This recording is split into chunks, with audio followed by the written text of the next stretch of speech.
Chris Stephens.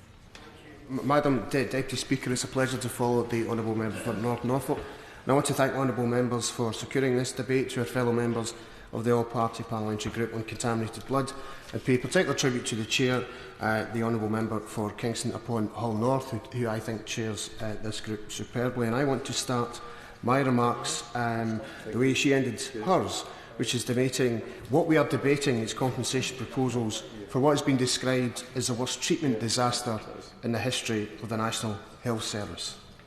80% of victims are critically ill as a result of receiving contaminated blood and blood products.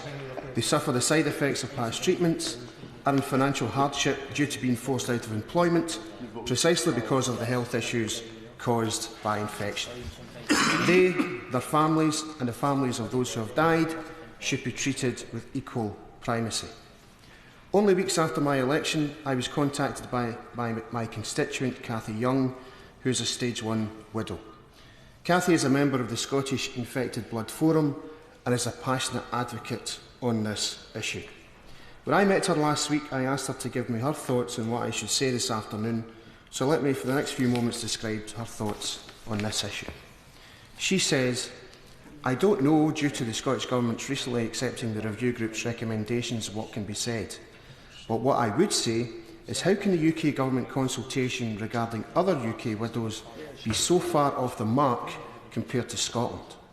There is more work to be done, particularly in relation to extra hepatic manifestations, other illnesses caused by hepatitis C other than liver disease. What will the UK Government do to address this?" And Cathy ends her remarks today by sending me an email saying that she was sorry that today is a funeral of another victim of contaminated blood. Now, as the member for Orkney and Shetland and my honourable friend for Caithness and Sutherland have pointed out, the Scottish Infected Blood Forum has identified 25 families resident in Scotland who would be covered under the proposed UK Government scheme, as the original incident took place while they were resident elsewhere in the UK. Therefore, Madam Deputy Speaker, MPs representing constituencies in Scotland may find themselves representing constituents with two distinct, different offers of compensation. That's not fair, and it is completely unjust. The Haemophiliac Society had sent an email, which I think the Father of the House had touched on, about the differences in the proposals between the UK Government and the Scottish Government. I think it's worthwhile just emphasising what those differences are for those who are watching these proceedings. People in the rest of the UK will find that they will have £12,000 less in annual payments for those with advanced HIV or hepatitis C. Those elsewhere in the UK will have £7,000 less in annual payments for those co-infected with hepatitis C and HIV. And those in the UK will find that there are limited or no support for widows, partners and children of those infected. And there will be substantially reduced ongoing support for those elsewhere in the UK. The Scottish Government has, in effect, committed to almost doubling the support they will give to victims, widows or widowers and dependent children. The Haemophilia Society is concerned that without significant revisions to its proposals, the UK Government will fail to follow the example set by the Scottish Government by offering victims of this terrible tragedy and their families the support they deserve. And I hope ministers in this place will recognise that and hope they will address this issue. There is now a very real concern that the UK Government has broken its promise to deliver improvements to the current scheme of payments. The Prime Minister in early 2015 said, "I want us to take action.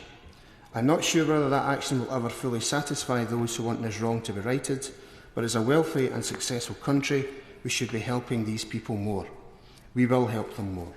But we need Penrose first, and if I'm standing here after the next election, it will be done." So, Madam Deputy Speaker, where do we go from here? Well, the First Minister of Scotland, Nicola Sturgeon, who represents part of my constituency in the Scottish Parliament, I think summed it up beautifully. In total, of course, hundreds of people in Scotland died after being infected through blood transfusions, and after all this time, it's still hard to imagine the difficulties, the anxieties and the hardships that people and their families have to contend with. In addition to dealing with the illness itself, you've had to cope with uncertainty, with sorrow and with grief. Many people, of course, feel stigmatised despite being utterly blameless, and I know that people still fight daily battles, both physical and physiological, to achieve some kind of normality in their lives.